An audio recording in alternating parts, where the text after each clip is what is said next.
ऐसे बहुत सारे बिजनेसेस हैं जो हमें पता है अच्छा ग्रोथ कर सकती है, बट हम चाह कर भी उस बिजनेसेस को स्टार्ट नहीं कर सकते क्योंकि उनमें लाखों करोड़ों रुपए का इन्वेस्टमेंट रिक्वायर्ड होता है। जैसे कि जियो ने फ्री में सिम दिया, इंटरनेट एक्चुअली इतने कम पैसों में प्रोवाइड किया। हमें भी कहीं ना कहीं ऐसे आइडियाज जरूर आते हैं, पर इतने ह्यूज इन्वेस्टमेंट के कारण हम कहीं ना कहीं लैक कर जाते हैं।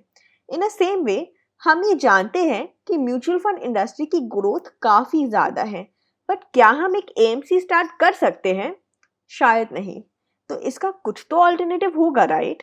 हम ऐसी कंपनीज में इन्वेस्ट जरूर कर सकते हैं, उनके शेयर्स ले सकते हैं। तो आज हम बात करेंगे इंडिया की सबसे पुरानी एंड सेकेंड लार्जेस्ट कंपनी की इन टर्म्स ऑफ एयूएम, जो है यूटीआई एएमसी, जिसका आईपीओ आ रहा है। हेलो दोस्तों, welcome back to Finology Ticker. This is Chandni Agarwal and आज हम डिस्कस करेंगे वो सारी important details about UTI AMC जो आपके लिए जानना बहुत ज़रूरी है इस आईपीओ के लिए। यूटीआई एक एसेट मैनेजमेंट कंपनी है। तो पहले मैं आपको बताती हूँ एसेट मैनेजमेंट कंपनी का रोल क्या होता है।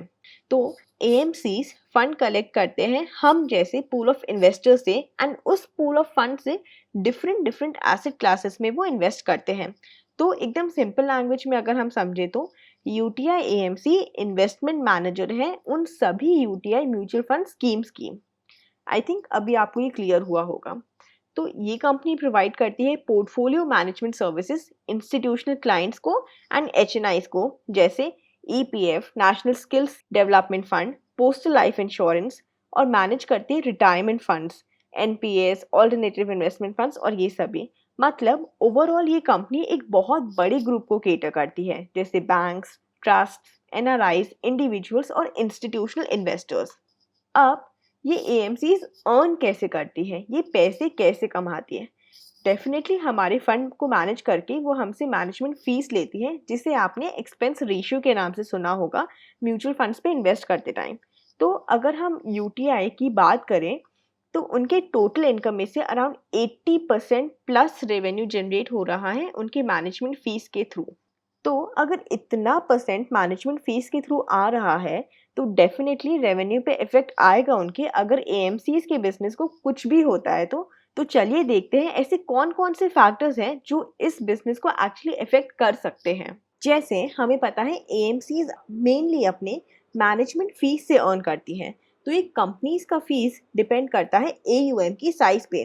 तो किसी भी रीजन से अगर एयूएम की वैल्यू में कमी आती है तो उसका डायरेक्ट इफेक्ट उनके रेवेन्यू पे भी आता है। जैसे अभी कोविड का एग्जांपल ले तो काफ़ी ज़्यादा रिडेम्पशन और विड्रॉल्स के कारण उनका QAM 15.4% से डिक्लाइन हुआ। हमें ये तो पता है कि एएमसीज का रेवेन्यू एयूएम की साइज पे डिपेंड करता है, बट एयूएम किस पे डिपेंड करता है, ये आपने सोचा है? आप किसी भी फंड में इन्वेस्ट क्यों करते हैं? क्योंकि आपको उस फंड की परफॉर्मेंस दिखती है, राइट? तो अगर फंड की परफॉर्मेंस ना हो तो इन्वेस्टर्स इन्वेस्ट नहीं करेंगे एंड देन एयूएम की वैल्यू पे इफेक्ट आएगा एंड कंपनी की रेवेन्यू में। तो एयूएम डिपेंड करता है इन्वेस्टर्स पे, हम जैसे लोगों पे। अब इतना कंपटीशन है हर जगह, तो ऑब्वियस सी बात है कि एएमसी सेक्टर में भी बहुत कंपटीशन है। 41 एएमसीज है इस बिजनेस में। तो किसी भी एएमसी का फंड परफॉर्म ना करे या बेंचमार्क से compete ना कर पाए तो एक इन्वेस्टर के लिए उस फंड के लिए ओपिनियन चेंज करना बहुत इजी हो जाता है। तो हर एएमसी ये ट्राई करती है कि उनका फंड बेंचमार्क या अपने पेयर से आउट परफॉर्म ज़रूर करे। यूटीआई का QAUM तो डबल हुआ है पिछले 6 सालों में, बट उनके कुछ फंड्स कॉम्पिटिटर से आउट परफॉर्म नहीं कर पाए एंड इसी वजह से इस पीरियड के बीच में उसका मार्केट शेयर 8.2% से 5.4% हो गया। तो अब आप सोचिए कि किसी भी यूटीआई के लिए कितना इम्पोर्टेंट होता है उनका फंड्स आउट परफॉर्म करना। साथ ही में कुछ भी रेगुलेटरी चेंजेस के कारण एएमसीज के रेवेन्यू पे सब्सटैंशियल इफेक्ट्स हो सकते हैं। तो रिसेंटली जैसे अभी सेबी ने टोटल एक्सपेंस रेशियो में चेंजेस लाए, उसकी वजह से भी एएमसीज के रेवेन्यू पे काफ़ी इफेक्ट आया था। बट यहाँ पे एक इंटरेस्टिंग बात ये आती है, एयूएम की वैल्यू सिर्फ हमारे इन्वेस्टमेंट से ही नहीं, इनफैक्ट उसकी होल्डिंग्स की मार्केट वैल्यू से भी बढ़ती है। फॉर एग्जाम्पल अगर किसी एएमसी का एयूएम है 10 लाख रुपीज़, बट उसकी मार्केट वैल्यू बढ़ के हो गई 15 लाख, तो उसका करंट AUM होगा 15 लाख रुपीस। हमें ये भी देखना ज़रूरी है कि यूटीआई का इक्विटी AUM ज़्यादा है या डेट AUM, बिकॉज AMCs जो अर्न करती हैं वो एक्सपेंस रेशियो की बेसिस पे करती हैं, राइट? तो एक इक्विटी फंड के लिए AMCs अराउंड 1 to 1.5% चार्ज कर सकती है, बट अगर वो सेम फीस डेट या इंडेक्स फंड के लिए करे तो इतना जस्टिफाइड नहीं होता। तो अगर ₹10,000 आपने इन्वेस्ट किया है इक्विटी फंड्स में एंड उसका एक्सपेंस रेशियो अराउंड 2% है, देन इट मीन्स ₹200 है उसका मैनेजमेंट फीस। बट अगर यही सेम ₹200 डेट या इंडेक्स फंड के लिए चार्ज होगा तो वो जस्टिफाइड नहीं होगा, क्योंकि इन फंड्स को मैनेज करने की कॉस्ट काफ़ी कम रहती है, बिकॉज इन फंड्स में फंड मैनेजर की उतनी एक्सपर्टीज यूज़ नहीं होती। तो इस टेबल से हमें ये क्लियर होता है कि यूटीआई की मेजर इन्वेस्टमेंट्स इक्विटी सेक्टर में ही है। टोटल इक्विटी 2018 से 2020 तक में 29.6% से ग्रो की है 41.9% तक। यहाँ एक कंफ्यूजन क्लियर करते हैं सबसे पहले, जो हर जगह है अभी। यूटीआई सेकंड लार्जेस्ट एएमसी है या एट्थ लार्जेस्ट?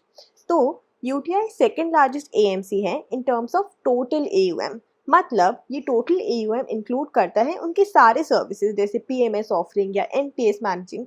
तो अगर इन सर्विसेज को कंबाइन करके देखिए उनका AUM, तो वो सेकंड लार्जेस्ट है। अदरवाइज सिर्फ म्यूचुअल फंड के AUM के बेसिस में यूटीआई एट्थ लार्जेस्ट है AMC इन इंडिया। यूटीआई के लाइफ फोलियोज 10.9 मिलियन है, जो पूरी म्यूचुअल फंड इंडस्ट्री का 12.2% अकाउंट करती है। अब बात करें उनके रेवेन्यू एंड प्रॉफिट की, तो जैसा आप देख सकते हैं इस टेबल में, उनका रेवेन्यू एंड प्रॉफिट दोनों ही डिक्लाइन हुआ है मार्च 2020 से जून 2020 तक में। अब आप सोचिए कि क्यों? क्योंकि ये डिस्ट्रक्शन ऑब्वियसली कोविड के कारण है, विड्रॉल्स एंड रिडेम्पशंस के कारण। यूटीआई का पीई 25.73 है और इंडस्ट्री पीई 35.03। तो इसका ये मतलब है कि इंडस्ट्री पीई से इस कंपनी का पीई कम है, तो मतलब ये कंपनी अंडर वैल्यूड है। बट हम सिर्फ फिनेंशियल्स के बेसिस पे एक कंपनी को एनालाइज नहीं करना चाहिए। तो चलिए देखते हैं कुछ और फैक्टर्स जिससे हमें इस कंपनी के बारे में बेटर पिक्चर मिलेगी और हमें ये समझ में आएगा कि इस आईपीओ में अप्लाई करना है या अवॉइड करना है। अब इंडस्ट्री की ग्रोथ की बात करें तो देखो, हमारे हिसाब से तो इंडस्ट्री में बहुत ज़्यादा ग्रोथ है। जैसे-जैसे लोगों में अवेयरनेस बढ़ रही है, ट्रांज़ैक्शंस करना ईज़ी होते जा रहे हैं, इतनी कंपनीज़ जो है वो टेक्नोलॉजी ड्रिवन होते जा रही हैं, तो डेफ़िनेटली इस कंपनी का स्कोप और इस इंडस्ट्री का भी स्कोप काफ़ी दिखता आ रहा है। तो आप हमें कमेंट करके ये ज़रूर बताइएगा कि आपको क्या लगता है, ये इंडस्ट्री ग्रो करेगी या नहीं? वैसे देखें तो इक्विटी, डेट, पैसिव या इंडेक्स लिंक्ड फंड्स, ये सभी का पास्ट परफॉर्मेंस ने काफ़ी ग्रो किया है। लास्ट 10 इयर्स का एवरेज AUM ग्रोथ देखें तो वो अराउंड 13% CAGR ग्रोथ शो किया है। ऑल्सो सिर्फ टॉप AMCs ही मिलकर पूरे म्यूचुअल फंड इंडस्ट्री के एसेट्स में से 84% का कंट्रीब्यूशन करती हैं, जिसमें से यूटीआई टॉप 8th पोजीशन में आती है। तो अब हम मोड्स या कॉम्पिटिटिव एडवांटेज की बात करें तो यूटीआई लास्ट 55 ईयर्स से है इस इंडस्ट्री में, एंड जैसे कि उन्होंने फर्स्ट म्यूचुअल फंड इस्टेब्लिश किया था, तो डेफिनेटली इतने सालों में उन्होंने अपनी एक स्ट्रॉन्ग ब्रांड वैल्यू बनाई है और एक स्ट्रॉन्ग प्रेजेंस क्रिएट किया है मार्केट में। उनका पैन इंडिया प्रेजेंस है and diverse range of channels है जिसके थ्रू वो अपनी स्कीम्स ऑफर करते हैं। तो अब लास्टली अपन डिस्कस करते हैं आईपीओ की डिटेल्स के बारे में। तो यूटीआई एएमसी का आईपीओ आ रहा है ऑन 29 अक्टूबर, जिसका प्राइस बैंड है 552 टू 554 रुपीज। और एक बात और है कि ये आईपीओ फ्रेश इशू नहीं है, यानी ऑफर फॉर सेल है, एंड इसके बड़े बड़े स्टेक होल्डर्स हैं जैसे SBI, LIC, bank of Baroda, Punjab national bank, TRP, और ये सारे स्टेक होल्डर्स अपने शेयर्स इस मार्केट में लिक्विडेट कर रहे हैं। बट जहाँ तक बिजनेस मॉडल की बात करें एंड इंडस्ट्री की बात करें, तो हमारे हिसाब से इनका कोई सस्टेनेबल मोड नहीं है। इतना कट थ्रू कंपटीशन भी है, प्लस ये बिजनेस प्योरली डिपेंड करता है इन मार्केट की सिचुएशंस पे। मतलब अगर मार्केट बेरिश है तो उनके रेवेन्यूज भी उस टाइप के होते हैं एंड वाइस वर्सा। एक और बड़ी बात, जैसे ही कोई प्राइवेट प्लेयर की एंट्री होती है किसी भी इंडस्ट्री में, तो हमने जैसे ऑब्जर्व किया है, गवर्नमेंट प्लेयर्स को थोड़ा सा डर सा माहौल हो जाता है उन प्लेयर्स में। इंडिगो, जेट एयरवेज के आने से एयर इंडिया की वैल्यू थोड़ी कम हो गई थी। एयरटेल और जियो आने से टेलीकॉम सेक्टर में बीएसएनएल और एमटीएनएल को कोई पूछता नहीं था। तो ऐसा डर मोस्टली हर गवर्नमेंट कंपनीज को कहीं ना कहीं रहता है। अब आप कमेंट करके फटाफट बताइए कि आप इन्वेस्ट करने वाले हैं कि नहीं इस आईपीओ में। एंड अगर आपको इस वीडियो की कोई भी इन्फॉर्मेशन पसंद आई हो तो लाइक करिए इस वीडियो को। चैनल सब्सक्राइब नहीं किया है तो सब्सक्राइब करिए एंड बेल आइकन क्लिक करिए टाइमली अपडेट्स के लिए। Thank you.